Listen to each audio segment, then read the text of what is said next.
19वीं शताब्दी के अंत में जिन महापुरुषों ने देश में शिक्षा और समाज सुधार में काम शुरू किया, उनमें लाला हंसराज जी का नाम बहुत ऊंचा है।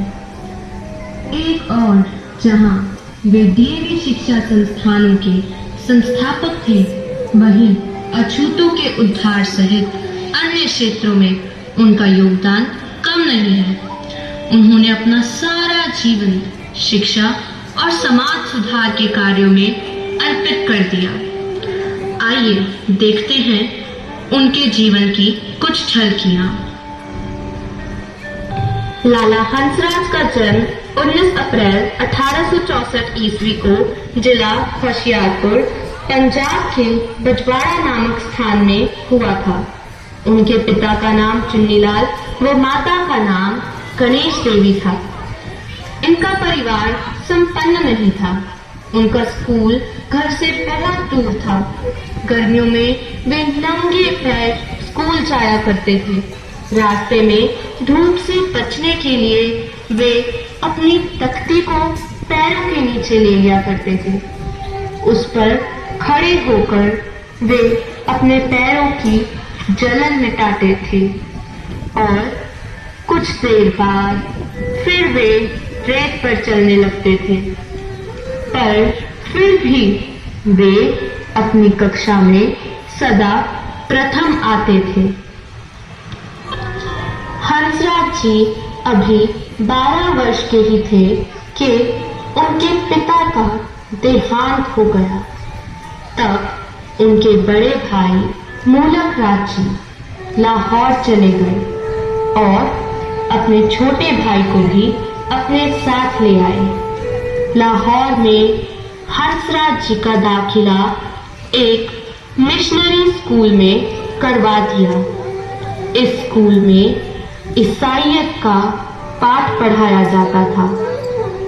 एक बार स्कूल में पादरी ने उनसे एक प्रश्न पूछा। हंस, क्या तुम्हें पता है, आदिकाल के लोगों का ज्ञान आधुनिक लोगों की तुलना में बहुत कम था। उनकी योग्यता, ज्ञान, सब कुछ न्यून एवं घटिया स्तर का था। श्रीमान जी, यह ठीक नहीं है। मैंने पढ़ा है कि हिंदुओं को परमेश्वर का ज्ञान था। प्राचीन हिंदुओं को ईश्वर का ज्ञान नहीं था। वे आग, पानी, वायु, सूर्य, धरती की पूजा किया करते थे। पिता का अनुभव अधिक होता है या पुत्र का? पादरी साहब के द्वारा पूछे गए प्रश्न ने बालक को अपनी सनातन परंपरा को जानने के लिए जिज्ञासु बना दिया। तभी से वे और अधिक सक्रिय हो गए और उन्होंने पूरी लगन से अपनी शिक्षा पूरी की।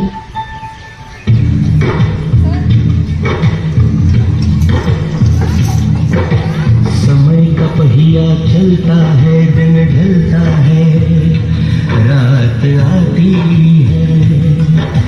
रात में जब एक छोटा सा नन्हा सा दीपक जलता है, उसकी जरा सी जोत सही पर दूर से उसको देख कोई बरसों का मुसाफिर गिरते गिरते संभलता है। समय का पहिया चलता है, दिन ढलता है, रात आती है।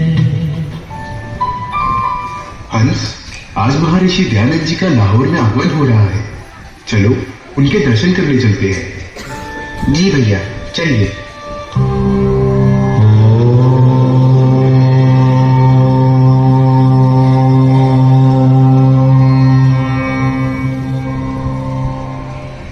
वेदों की ओर चलो।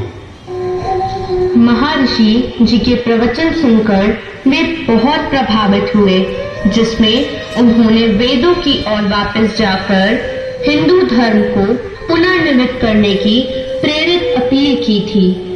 एक ईश्वर में विश्वास रखने एवं कुरीतियों के बहिष्कार पर जोर दिया गया था। यहीं से हंसराज जी के जीवन को एक राह मिली। विद्यालय न होने के कारण हजारों बच्चे अनपढ़ रह जाते हैं। कुछ ऐसा किया जाए कि देश का भविष्य शिक्षित हो। जहर दिए जाने के कारण स्वामी दयानंद जी का निर्वाण हो गया और सभी आर्य समाज से जुड़े लोग महर्षि जी के भक्त उनकी स्मृति में कुछ काम करना चाहते थे। भाइयों, हम ऐसे विद्यालय का निर्माण करते हैं जिसमें अंग्रेजी के साथ भारत की प्राचीन शिक्षा भी दी जाए। जी हाँ, मैं भी इस महान कार्य में आपकी सहायता करूंगा और स्वयं आहुति बन जाऊंगा।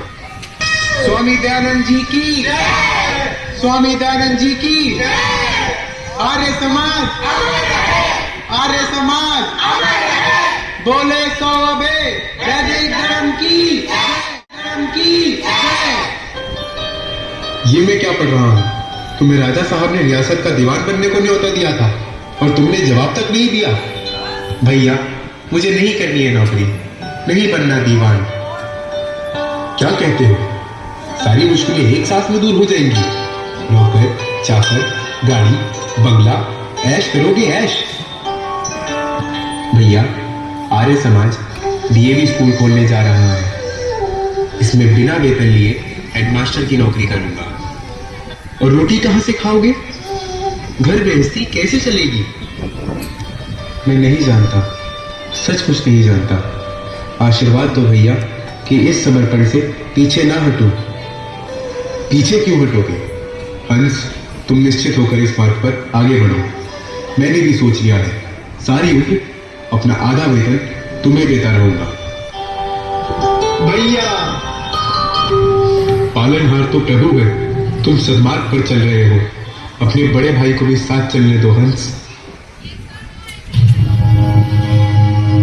जोड़ना है तुझे ऊंचा, परों को खोल के रख। कसौटी वक्त की है, हौसलों को तोल के रख।